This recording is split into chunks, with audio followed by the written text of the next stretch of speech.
Welcome, everybody. This is episode number 3 of the No Name Show. Today is Friday, June 3rd. I am Tyler Morales. Alongside me, as usual, is Zach Peterson. What's going on, Zach? I had to get a palatal expander put in today, so my mouth's a little sore and I can't really speak. I feel like, but other than that, pretty good. How long did that take you?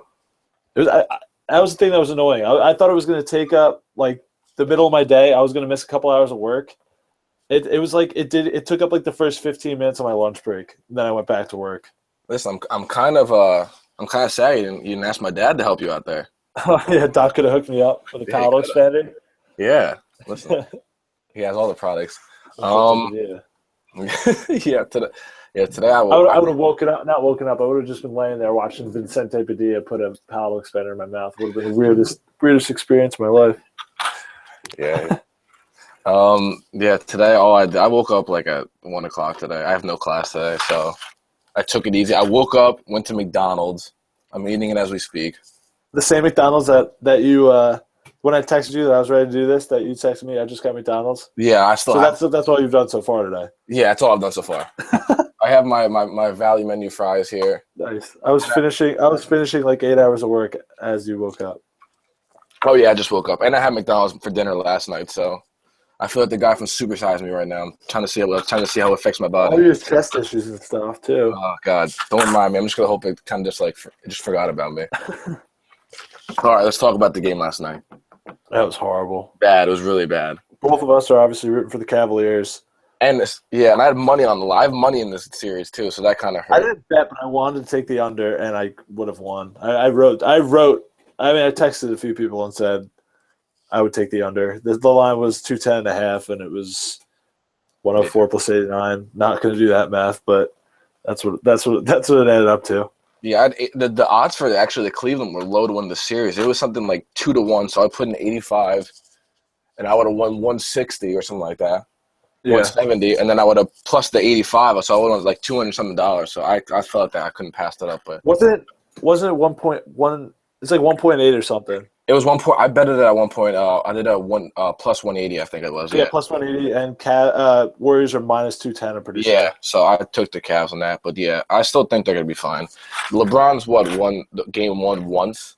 Yeah, he won. That was I didn't know that until yesterday. I saw Paul Papps from the Dan Patrick Show tweet that LeBron's only won game one time in the seven finals he's been to. He's only won game one once, and he's obviously won twice. So I'm not really scared. I was a little bit scared, and then I read that stat, and it just kind of made me come back to earth a little bit. Yeah, but the Warriors looked really good. I mean, I don't think there's any denying that the Warriors are a better team. No, they are. At first, I was like, coming into it, I thought the Cavs. I mean, I still think the Cavs are a really good team. They still are, but I thought it was just gonna. I thought last game night was gonna be a lot more competitive. It's gonna be a completely different game in game 2. All you got to do is win one on the road. Yeah, well, it was competitive in the third quarter when the Cavs were up 1, and then Golden State just said, "Yeah, right after halftime, they came into it. The playtime's over." Yeah, and then that's about when I turned it off. I turned it off when the Cavs were down. All of a sudden, out of no, like within a couple minutes, they were down by 12, and then I got up to go to the bathroom. I'm like, all right, if I come out of the bathroom and the Cavs have made a little bit of a run, I'll stay down here. And then I came out of the bathroom. They were only down 10. And then Sean Livingston hit another little like mid-range floater thing, and I was like, I'm done. I can't. I have never been so angry my whole life watching a basketball player than I was last night watching Sean Livingston. The guy wouldn't miss. It was ridiculous. Like his mid-range. He went 8 for 10 shooting. Yeah, he scored 20, which was a career high in the playoffs for him. He'll never get that again though, so I'm not really worried about that happening. But yeah, Steph Curry and Klay Thompson only scored 20 last night. They scored as much as Sean Livingston. The bench is what beat the Cavs last night. Barbosa also added 11 on 5 for 5 shooting. He could not. I mean, he didn't miss. It was just he had a couple shots in the second quarter. There was one on the baseline where he was on 1 foot, and then he drilled that, and then there was another one where he hit it over Shumpert, who was jumping, and Shumpert's hand had to have been 10.5 feet above the, above the ground. I mean, he was like 6 inches above the rim, and Barbosa just drilled a little floater over him. But that game Speaking of Shumpert, to watch. Speaking of Shumpert, my goodness, did that ACL take a toll on his legs? He is not the same player at all anymore. Yeah, I was watching last night, and he's also just like not as smart. I feel like so many times last night, he was playing like he was actually playing. I thought he was playing pretty tough defense yesterday on Steph Curry, but he would they would set a screen, and he would run to the guy, and like he wouldn't switch back to the other. Like so many times last night, I saw the Cavaliers get caught up in a screen. And they would have two guys on one guy on the ball handler and leave the other guy. And it happened almost every single offensive possession for the Warriors. There was one guy open. And the Warriors they're such a great shooting team, great passing team. They found him every single time. And it was just, you saw it with Sean Livingston. And Sean Livingston was a lottery pick, right? Yeah, by the Clippers. He was, in high school. Speaking of knee, you want to talk about knee injuries. Oh, my goodness. Probably the worst knee of all time. Livingston was supposed to be like the next breed of point guards when he came out of high school. He was supposed to be like already like the 6'6" point guards are here now. Like he's supposed to be like the next like Matthew Johnson. I'm no joke. Like that's what he was projected to be, and then toward the ACL. It surprised me that he's still only 30. Well, yeah, he got that when he was 18 or 19. Yeah, he's been around for a long time. And he took off some years too because he just couldn't do anything. Yeah. That's what I feel like that happened to Shumpert, though. He just needs just relax. I feel like he'll be fine. But he's he looks young, right? 25. But he looks like so like cautious and like he doesn't have the explosiveness he used to have anymore. Yeah. Speaking of real quick, we'll get back on this. But speaking of people who had bad injuries and come back, were you kind of surprised to see Paul George be named the 2K athlete next year? He's a cover athlete for NBA 2K17. Kind of. I was kind of surprised by that. They said he's like a really good 2K player, which was like their justification of it. The main reason I saw it was that they wanted to show like hard working and all that stuff. Like he came back from the injury. Yeah, it is cool. He is a really great player. He's a great player. Really, Sixers they got him. Man, he's really good. But I just thought it was kind of weird of all the athletes. I don't know of all the. It kind of caught me off guard for a little bit. I was like, well, it kind of makes sense. I would have loved to have seen Russ. Yeah, that'd been cool. I'm waiting for Westbrook to get on there. Honestly. Last year was cool how they had three. Harden, I was kind of hoping to do that this year because I got to go and pick who I wanted. So what did you say? I saw that. I would kind of hope they wish they did this because I picked Anthony Davis last year and I kind of like picking the guy I wanted. Yeah, actually. Oh, right. I haven't. I bought it. I bought mine online. I just downloaded it. I didn't buy the actual. Oh yeah, so I don't have. I was planning on buying Davis if I ever went to the store and bought it, but it was like Christmas Day when I didn't get it for Christmas, and then I really wanted to play it, so I just bought it online with like some money I got. But back to that game last night. How did we go from the Cavs Warriors to 2K? That was interesting. We talked about knee injuries and Paul George. But Harrison Barnes was killing the Cavs early. It was actually LeBron's guy too, which was surprising. It was just all in the switches, I think. Like the Cavs don't know how to switch on defense. Here's what the issue is. I think we've cracked the case here.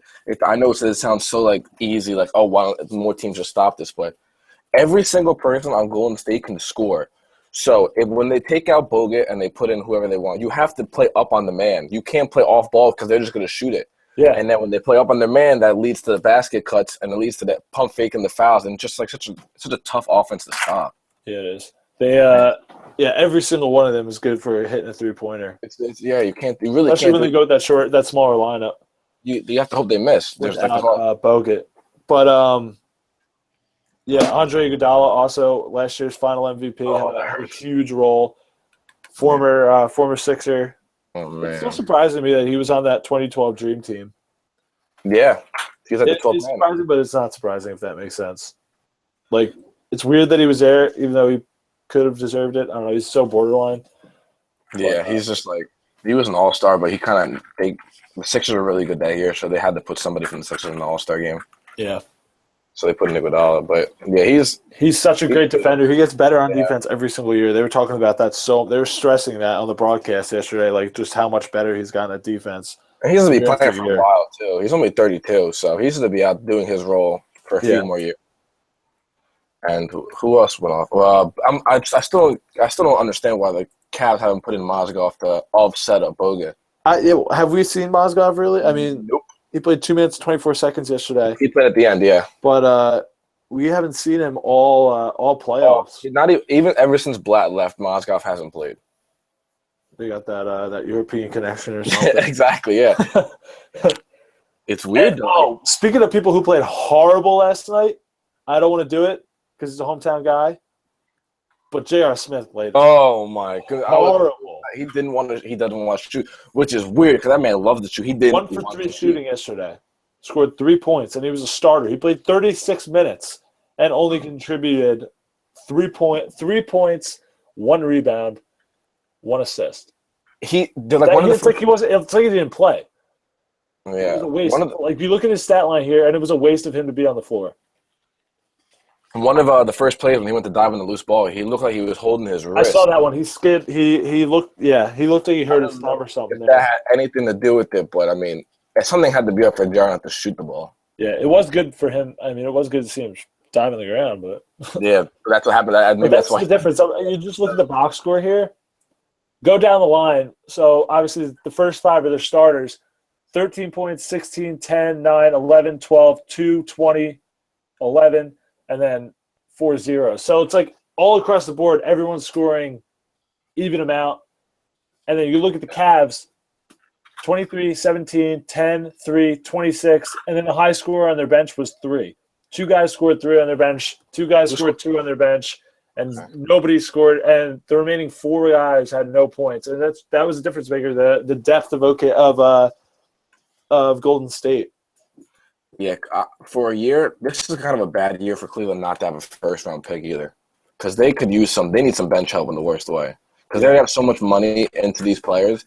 A rookie would have helped them, or someone like some senior that could have came in and stepped in would have helped, but they don't have one. So now they're basically going to have the same team next year, blurring they somehow find a way to clear salary cap. Yeah, I don't know how they're going to do that either. Mozgov has a lot of money on his contract, so they might dump him. Yeah, but I don't know. Yeah, that was definitely the difference last night. And the funniest thing about this is that LeBron yesterday scored 23 points, 9 assists, 12 rebounds. I mean, he had 7 rebounds, I think, after the first quarter or something, or at least middle of the second quarter. I remember hearing that. And people are criticizing LeBron. And Steph Curry last night, he only had 11 points, 6 assists. How many rebounds is that? 5 rebounds. Yeah. But he had 5 turnovers. LeBron had 4 turnovers, so comparable there, but no comparison about how much each player contributed to their team. But I guess if LeBron put in that effort and won, it'd be a different story. Now this raises the question about the MVP voting. Steph Curry had a horrible game, did nothing. No, exactly. That's why I was saying, I don't remember if it was on when we were just practicing or when we were just running through this just to see how it would go, or if it was actually on the first show. How I said they should change the award name to Most Outstanding Player. Yeah. Because if you're by the definition of the award, there's no way that LeBron isn't the MVP. Well, I mean, by the definition. The game 1 was a prime example number 1 of why. Exactly. You take Steph Curry off that team, this is still a 55 win team. Gonna make the playoffs, has a legit could make a legit run at the finals. Take LeBron off this team. And I mean, I think we said they'd be a 7 or 8 seed, and I don't even know if they would be, honestly. Yeah, I think 6 to 8 would be good enough because Kyrie is good enough to lead you to the playoffs. But then there's the injuries, and he did stay healthy this year, but with him having to take a bigger role, he's bound to get hurt. And I don't think Kevin Love is a leader personally. He did play good yesterday for the first 3 quarters. Kevin Love did play pretty well. And then the fourth quarter, he was 17 shooting. He was missing last quarter. Yeah, he had a double-double. I remember them saying that yesterday. Ended up with 17 points, 13 rebounds. But he did play pretty well, and he was boxing out pretty well too when I was watching yesterday. But there's another thing. When you have Iguodala on Kevin Love, it should be a mismatch for Kevin Love, but Iguodala offsets Kevin Love. Iguodala is so long.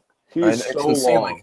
He can guard almost anybody. But in reality, Iguodala on offense will blow by Kevin Love, and Iguodala holds his own on Kevin Love on defense. So it's like this team has so many ways to stop this. Well, the thing is that Kevin Love is forced to come out in the perimeter and guard, and he can't do that. I know they're trying to make him like Chris Bosh. You get Kevin Love on defense out of the paint, and it's like it's nothing because he's afraid to get up on the guy because he knows he'll get blown right by, and then he doesn't get up on the guy, and then they shoot it right in his face. Yep, it's just he's not a good defender. I thought Kyrie played pretty well on defense yesterday. No, yeah, Kyrie. He took some of his Kyrie Irving shots, but that's what you're gonna get when you have him. Yeah, finished with 26 points. He was actually the high scorer of the game. I was just gonna say something. Oh yeah, but real fast. Doesn't it suck that the next game's on Sunday? I was thinking about that today. I thought that it was like the same deal every other day, but then I heard that on the radio today. I was listening to I was listening to like the Fanatic for some reason. And they were. I don't remember what they were talking about. They actually were talking about the same thing. They were actually talking about Steph Curry's mouthpiece. Oh God! I heard he threw it yesterday in frustration. Surprised it wasn't the breaking news. I saw. Well, if LeBron did it, would be. LeBron took off his headband that one time. Do you remember? Oh man, people talked about it for weeks. Place erupted for weeks. But I actually saw there were fatheads in the crowd yesterday. Steph Curry with the mouthpiece hanging out. And I was like, God, please stop.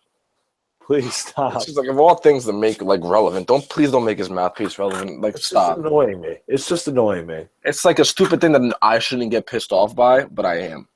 Yeah, because I don't know, just the way he does it. It's just like I don't know. I really can't even pinpoint why it pisses me off so much, but it really does. Yeah. But do you still think the Cavs win the series? I don't know. There's no comparison when it comes to the Cavs bench and the Warriors bench. Absolutely no comparison. It's ridiculous. Yeah. I mean, LeBron last night almost had a triple-double, and he's gonna have to do a lot more in order for the Cavs to come out on top. What? He did. The crazy part is he already did so much. He already got almost a triple-double. No, I know, but it's just I don't know who else to put it on. Well, J.R. Smith's going to have to show up.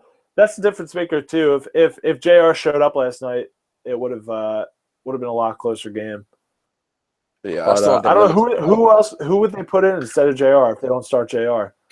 Channing Frye, Shumpert. I don't understand why Mo Williams doesn't play. Mo Williams must be a horrible defender if he can't play at all. Yeah, he only played in the last 2 minutes 24 seconds, just like Moskov and. Yeah. I'm almost positive he started the first game of the year too. Really? Yeah, wouldn't surprise me. But he started 14 any minutes anymore. He must play horrible defense. He must because I don't see how he's like a downgrade to this team. Yeah, it's just weird. That's the other scary thing for the Cavs. Like I just mentioned, who would they start for JR? Like that, it's a real question. There's no other guy on the bench that's like, he's pushing starting time. Like there's 4 or 5 guys on the Warriors bench that like if you switch them in the starting lineup, like nobody would care. It wouldn't be a big deal. Yeah, I would. You could even consider Dellavedova, but he can't guard Klay Thompson. That's no chance. So you have to put someone that can match up with them. I would like to see LeBron on Klay Thompson, but then who gets Harrison Barnes? Who gets Draymond Green? Exactly. Yeah. It depends on what lineup they go with. It depends on what line. Like if Bogut doesn't start, I think that you probably could get away with playing LeBron on Klay Thompson because you could have Love guarding Iguodala, even though it is a mismatch, like we were just talking about. And Tristan Thompson could probably get away with guarding Draymond Green too. Tristan Thompson's a really active defender, so I think that's not a bad matchup for him. Draymond Green finally showed up yesterday too. He's been having a pretty rough. He had a rough championship series. Yeah, Western Conference Championship Series. But I'll take. I did Cleveland in 6 last time. I said Cleveland in 6 as well. I'll say Cleveland in 7. So I still think they're gonna be fine. I don't think they're gonna be fine. It's gonna be a battle still, but I still think they can push through it. I think they can. I hope they can. But my heart says they can. Exactly. My heart says they can. My wallet. But if it goes to 7, I can't see the Warriors. Because it's gonna be at Golden State. It's gonna be at Golden State. I know. I don't want to think about Game 7. I got to think about Game 2 right now because my wallet's screaming at me right now. Yeah, LeBron's. They got to try and steal one on the road here, and then going home, you got to feel good. But it's a demoralizing loss like that. It just takes a lot of the wind out of your sails. Yeah. So Sunday. But if there's anybody in the world that could take a loss and learn something from it and relay what he learned to his team and put them in the right position, it's LeBron. Yep. I don't think it's Tyronn Lue coaching that team. Last time Tyronn Lue lost game 1 when Iverson stepped over him. There you go. Listen. And he came back and won. Steve Kerr stepped over him game 1, but it's a different game now. Steve Kerr stepped over him, yeah. I saw there was a Steve Kerr Bulls jersey in the crowd last night. That's awesome. Like 3 rows up behind the Warriors bench, there was a guy it was behind the Cavs bench. There was a guy wearing a black Bulls jersey, Steve Kerr. So that was pretty cool. Shout out to China for that one. Yeah, exactly. There's no place in America sells that one. That's custom made from China. All right, great websites over there. Can I? I was gonna say. So do you want to vent a little bit about this current 76ers rumor that they're going to be traded? They might possibly trade Nerlens Noel for Jeff Teague. All right, step away from computer. Let me go for a second. All right, go ahead. Yahoo Sports. If for some reason you haven't seen it, Yahoo Sports reported that the Sixers are really looking to trade Nerlens Noel for Jeff Teague. And if the Sixers pull this, first of all, they might add Covington into that deal too, and Nick Stauskas, which makes no sense. The Teague and Nerlens trade already would be monumentally bad. Adding Covington to that deal is like the franchise should just disband and move to Seattle because I don't want them anymore. I don't want that franchise. This happens. Seattle wants the team. There you go. Take it. If the Sixers do Nerlens Noel for Jeff Teague, have him. I don't want him. This trade will open up a bigger picture that the Sixers love to be average. They will stick. They want to be a 7th and 6th seed so bad if they pull the Jeff Teague trade. He wasn't even the best point guard on this team. I can guarantee you he was not the best point guard on this team. Schroeder was better than him. I would take if it was Nerlens for Schroeder, I'm all for that. Sign me up. And Schroeder's younger, right? Yeah, he's 22. Yep. And the fact that Jeff Teague is even being considered for the Sixers just shows that Brian Colangelo, the new GM, has no idea what he is doing and is just trying to scrap any decent player to draw ticket sales. Because yesterday I think it was 2:30 at night while I was contemplating life, and I put together a list of middling point guards I'd rather have over Jeff Teague. So I didn't add like the Curry, I didn't add all the obvious. Yeah. Ignore them. So I said I would take Brandon Knight over Jeff Teague. I would take Oladipo over Jeff Teague. I would take Brandon Jennings over Jeff Teague. I would take Eric Bledsoe, Dennis Schroeder, who was his backup, and who started for the fourth quarter against Cleveland most of the time because Teague couldn't just handle it. I said I'd take Kemba Walker over Teague, Reggie Jackson. I would take Moutier, D'Angelo Russell, and I'd even take Derrick Rose over Jeff Teague. How about Isaiah Thomas? I think that was a given that he's better. Yeah. Oh, okay. He's in that class. Yeah, I think it was a given that he was better. So, I mean, that's 1, 2, 3, 4, 5, 6, 7, 8, 9, 10. That's 10 point guards. 10 middling point guards I would even take over Jeff Teague. So that's 20 point guards I would take over Jeff Teague. Just for the sake of debate, would you take Darren Williams? No. I hate Darren Williams. No, I wouldn't take him. And I guess Atlanta is trying to do this because they want to clear cap space for Kevin Durant. Okay. It's a great trade for them. They're going to lose Al Horford. Yeah. And then they gain Nerlens Noel, who's only, 22? 23? Yeah, 22. So they gain Nerlens Noel, so then they'd add a big man with a really high ceiling, and then they'd already have Schroeder. I mean, that's a great move for them, and then they can try and sign Durant. Yeah, and I wrote on Twitter, I was like, this trade would be an all-timer in Philadelphia as one of the worst trades in Philadelphia history. I can't buy them. Oh, I know. No, because probably. No. It definitely is not worse than Bynum. No. So I've never played for them, though. Yeah, there would be no chance. Yeah. But the Sixers didn't even give up that much. God, that was really upsetting. Bynum had so much potential. They didn't give up much in that deal. They gave up Harkless. But it was a three-way deal. That was the Dwight Howard trade. They didn't give up the much. Sixers just got nothing in that, right? And they traded their first round pick back, but Sam Hinkie got it back in a trade. And this trading Jeff Teague for Nerlens Noel we literally sat here for 3 years for just no reason because we're just gonna give them all the young guys. It doesn't make sense. On Twitter, people were arguing with me. They were like, "Oh, yeah, Jeff Teague is an upgrade to a 10-win team. I might be an upgrade for a point guard." Anybody is an upgrade for a 10-win team. Doesn't mean a 27. He's gonna be 28 when the season comes. He has a 1-year deal. So if you're a prime point, if you're in your prime or ending your prime as a point guard, why would the Sixers, knowing you have to rebuild, and then by the time the rebuild starts, you're going to be like 31, and your career is going to be almost over? Yep. Teague's, there's going to be no reason for him to stay, and his middle name is DeMarco. So Philadelphia already had one DeMarco. One DeMarco failure. Yeah, so I don't want Jeffrey DeMarco Teague. So we already know how it's going to end. It's a mess. I was golfing when I found out the news. Shanked one right to the 5 holes to the left when someone told me. I was so sad. The Sixers are if they make this trade, they're the epitome of an average basketball team, and they are trying to be the Joe Johnson Atlanta Hawks. They are trying to be the Los Angeles Clippers, 4 seed, have fun. The Houston Rockets, they're going to try to be those teams, lose in the first round, make an 8 seed. Oh, we made an 8 seed, we made the playoffs, we're going up until Jeff Teague doesn't resign. Now you just gave away Nerlens Noel and possibly Robert Covington for a nobody because he left and went on to like the freaking Knicks, which he should go. I was listening to when I was listening to Fanatic today, somebody said that the Sixers should wait it out and try and sign Russell Westbrook next season. And then the guy said, "Why would Russell Westbrook sign with the Sixers?" And the guy's like, money. But like the Sixers had to start making smart trades that are going to bring players in. They're going to entice free agents to want to come there. This isn't the one. This isn't the one. Jeff Teague's not the guy, and he's going to be gone after this season, so it makes no sense.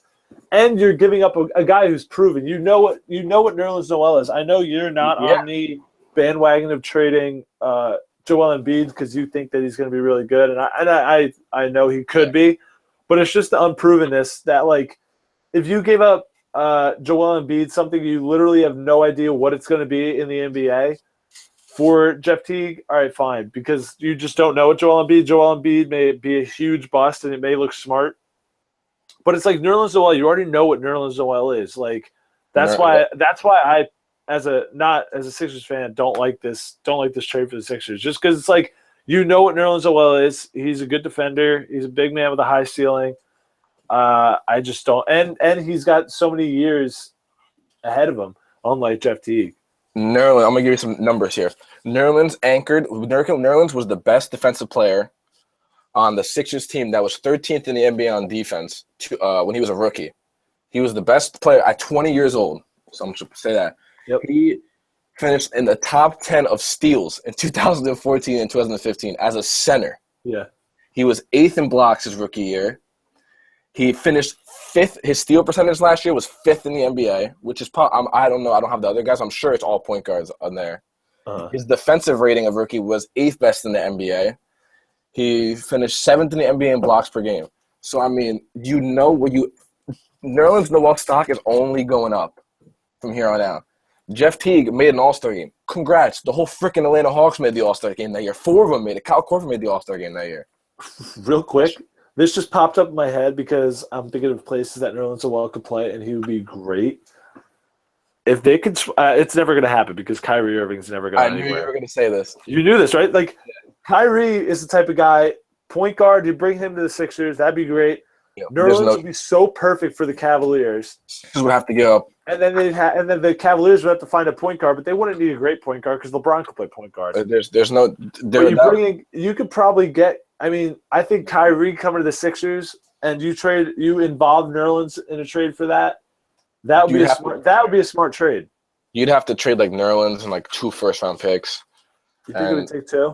Okafor. So you got to add a lot into that for that to work. Yeah. Yeah. But yeah, if the Sixers pull just based on fit.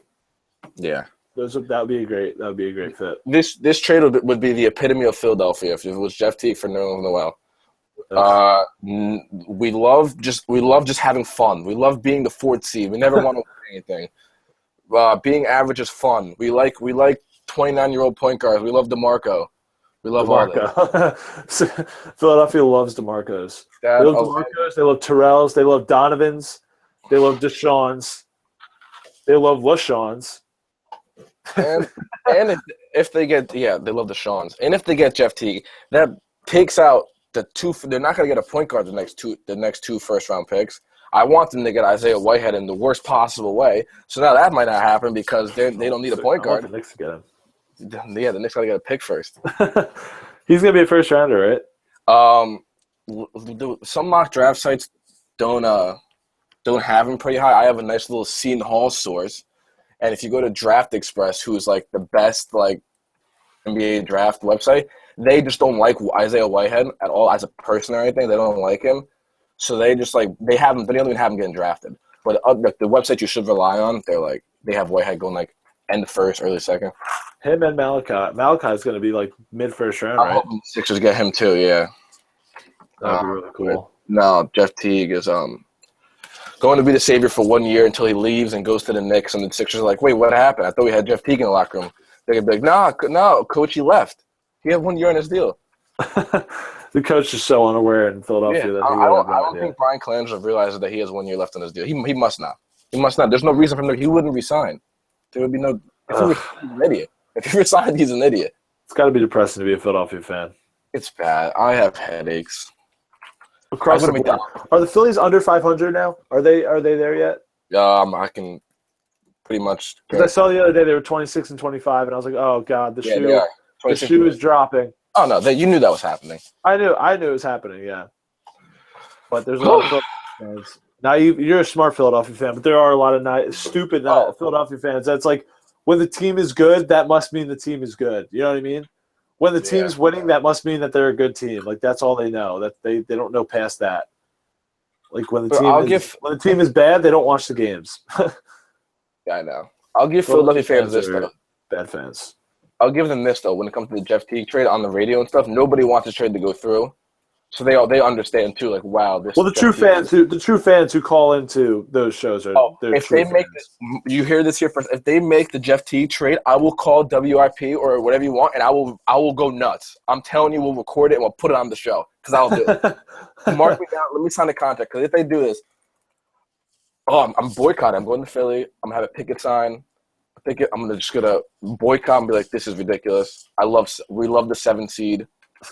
Have fun beating Cleveland with Jeff Teague as your point guard.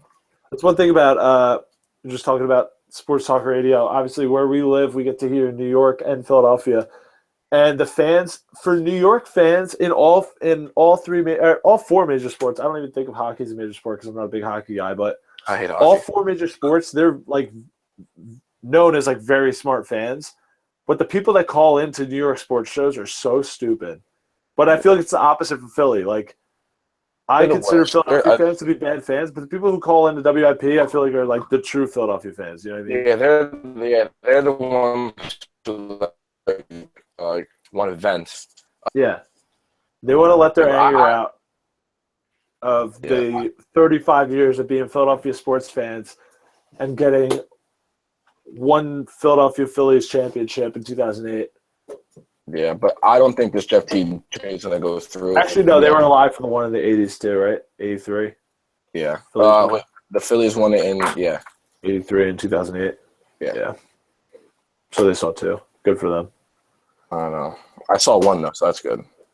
Yeah, more than I've seen. Well, I saw the Giants win twice, but as much as I love the Giants, it doesn't even compare to how much I love the Mets. I want that more than I could.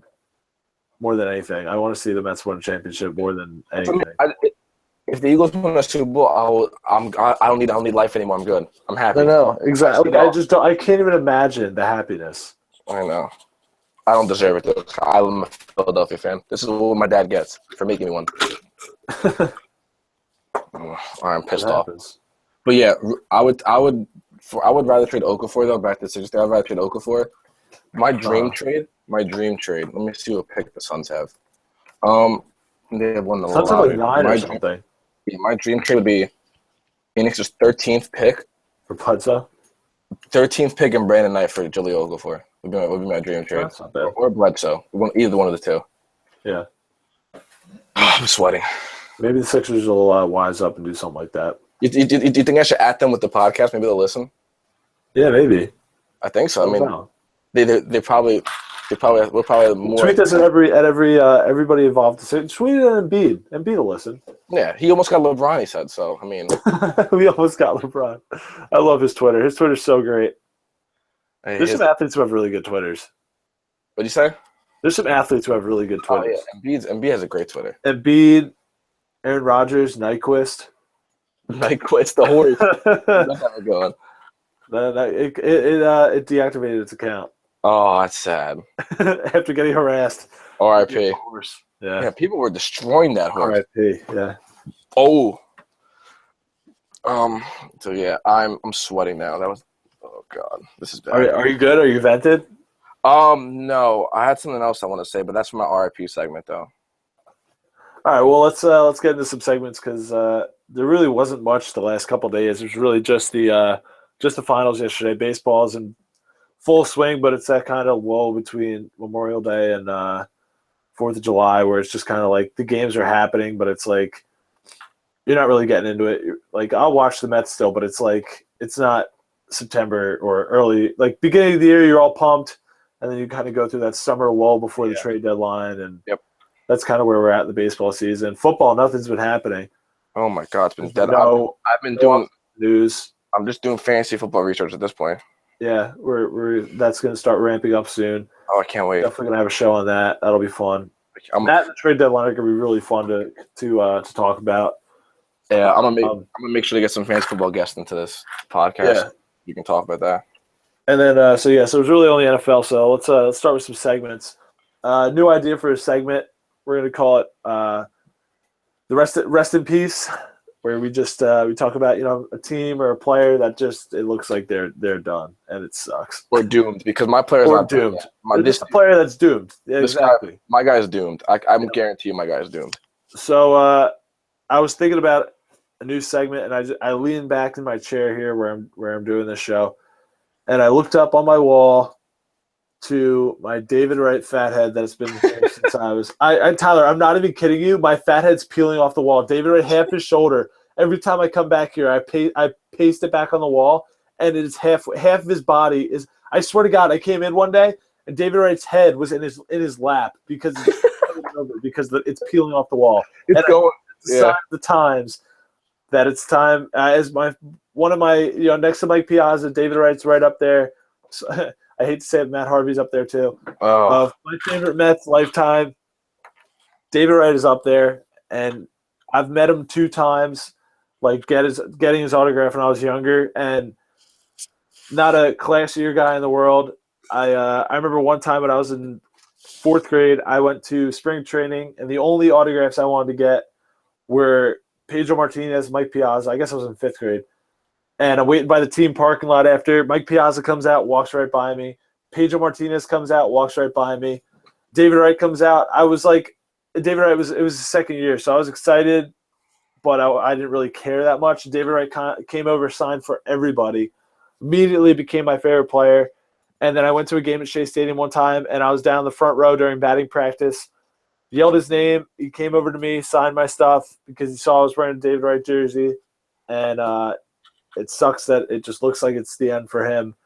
He got placed on the DL with a neck injury. They say he's going to be out for at least 4 to 6 weeks. He's already dealing with the back spinal stenosis, which is never going to go away. I mean, I think someday he might end up even in a wheelchair, they're saying, because it's eventually just going to he's just not going to be able to walk from it. It's going to get so bad. It's what it is. It's like something in your spine is like, I don't know what's actually in, like the bone marrow or something is like decreasing or something. We're registered doctors, so listen, we know. Yeah, so listen to us. We know what we're talking about. But so yeah, my rest in peace this week is going to be David Wright. I hate to say it, but it was a fun run. I don't know if I'm sure he'll try and play, but it doesn't look good. He'll never be the player he was. I was looking at his stats the other day from 2006. He batted .325. Hit over 30 home runs and over 125 RBIs. Like, If he did that today, he'd be MVP. But Yeah. numbers were still inflated only 10 years ago. But so yeah, David Wright, my rest in peace for the week. Your fat head is correlating with his career. That's kind of funny. Exactly. That's exactly. All right, this one, I can't say RIP because the guy hasn't even made the league yet. But can I say like RIP? Like he's like doomed. He's like not. Yeah. That's essentially what I mean. Yeah. Yeah, looking slim. All right. Oh man, people are gonna kill me for this because we actually have some people that we actually got some good numbers on these podcasts. So people might actually be pissed off at me for saying this because he's like America's love child at this point for basketball. But Buddy Hield, the trend that this man has is bad. I'm gonna lay out some facts here. This is some research I did last night. I've never been on the Buddy Hield bandwagon. I just don't believe in college seniors.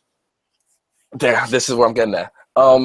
Right now, people want him to go to the number one at the Sixers, which I don't get. I keep seeing him. People think that he's a good fit for the Celtics, which I don't get. Yeah, I'm looking at the Celtics right now. Yeah, which I'm going to go right real fast. I think Simmons is better. I think Ingram is better. I think Marquise Chris is better. I think DeJounte Murray is better, and that's about it. So that would leave him like in the 8 to 10 range. But they have him going third right now. When you're a college senior and you're 22 years old, you're supposed to dominate the way he did in college. Yeah. You're literally supposed to do this. He's improved every year, which is impressive. But I feel like in the NBA he's gonna be so one dimensional. He's just gonna shoot. He's not that explosive. Don't listen to him. When he of course he can go by a freshman because he doesn't look like he's explosive, but he's supposed to be doing that. I don't understand the love for this guy. Well, everybody loves the guy who goes off in the postseason. Everybody. And now in every sport. People are going to be like, oh, dude, you're just saying this. This is all opinionated. I have a fact right here. Out of the last 11 drafts, here are all the seniors that have been taken in the lottery. This is a good one. Strap in for this one. Yep. Frank Kaminsky was last year. Great. Doug McDermott. Mm-hmm. CJ McCollum has actually been pretty good. Jimmer Fredette, remember him? Yep. Terrence Williams. People probably don't even know who he is. Shout out to Louisville. Tyler Hansborough. No, there's a specific trend here. It's all the big man white guys who stay for 4 years and become like legends, like all the Plumlee brothers at Duke. Oh, it gets better. Jason Thompson. Shout out to New Jersey. AC Law was honestly one of my favorite point guards in college when he was there. Al Thornton. Shout out to Florida State. No one probably knows what Al Thornton is. The best one on this list is probably Brandon Roy, but he got hurt. Yeah, but Brandon Roy even obviously he had his issues. Yeah, but he was good though. And then Randy Foye and JJ Redick. Who did he play with in college? Nate Robinson? Who? Brandon Roy. I think so, yeah. Yeah. So I mean, just look at the trend there. Why would Nate Robinson, is his football career going anywhere? That's what he's trying to do now, right? I think that was just a myth. It was like a one night thing, yeah. I think he woke up and was like, damn, I could play the NFL. Yeah, but then he was like, wait, I'm 33 and trying to play cornerback against guys who are 6'5". Yeah. So I mean, just the correlation of seniors in the lottery aren't like, all right, if you want to take Buddy Hield like 14, the track record's not good. If you want to take him like 14 to 20, I understand that, but there is nothing more overrated than, oh, he's a senior, he'll make your team better. That is false. The only person you could think of the past few years is Draymond Green, and he got picked where he deserved to get picked. He just happened to be the outlier. He was the exception. Yeah. So, I mean, Buddy Hield, I feel bad for the guy. I like him, but this hype is just getting insane. They're called this. What's that comparison to James Harden? Ugh. There's always people who get skyrocketed in the draft. It's the senior thing. He's already reached his peak development. He's not getting any better. He's 23. Yeah. His body staying the same. His speed staying the same. Mm-hmm. Yeah, I'd rather take the risk on a Dragan Bender or Dragan Bender. Yeah. Yeah. So I can't talk about him because I haven't seen him either. But I just the unknown factor. Yeah. And the potential factor. Yeah, I would. Taking the 23-year-old Buddy Hield. I would take everyone in the top 10, but Jaylen Brown over Buddy Hield. I think like you just said, and I just said I haven't watched Bender yet, but I feel like he's going to get the Porzingis. He's going to benefit from playing the year after Porzingis got drafted. Yeah. Like people are going to say, oh, maybe we'll get Porzingis here, and it's just there's people who get compared to people in the draft that it just sticks to them, like Joey Bosa and JJ Watt. Like, yeah, it's just it's an annoying thing that like people who make those comparisons can't look past certain things, like them being white. Like Joey Bosa, or he'll always be looked at as like a JJ Watt, Jared Allen type, just because. When in reality, it'll be very tough for him to ever live up to that. Yeah, but just because he's white, like it's a great comparison. As Joey Bosa, you'd be happy to compare to those two, but it's just like it's just such a lazy comparison. Yeah. So, R.I.P. I don't want to say yet. I'm gonna say, Buddy Hield, you're doomed. Yeah, you're. I'm sorry, I hate to say it because I liked you, but.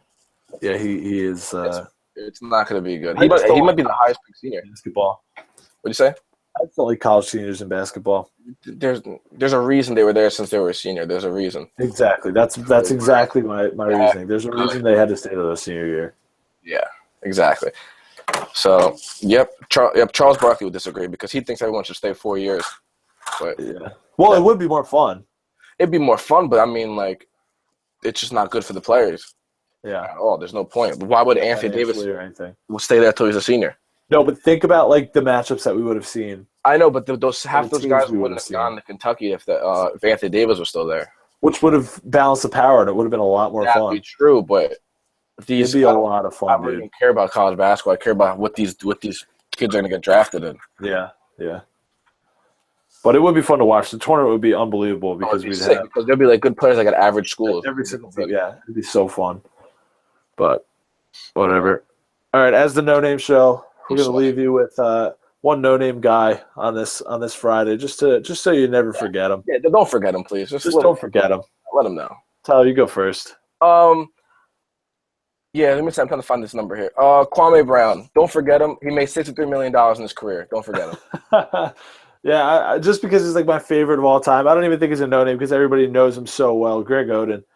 I just love Greg Oden. Keep him in your prayers tonight. Just keep him in your prayers. He's probably really hanging out next to like a quarry or a subway track, scrounging for food. If you see him, if you're driving and you see him begging for money, please give him a quarter. Yeah, don't be afraid to say hi. He's not gonna eat fight. He doesn't fight. He's a nice guy. I know he looks old and scary, but he's actually like 24. He's a really good person. So yeah, don't forget Greg Oden. Don't forget Kwame Brown.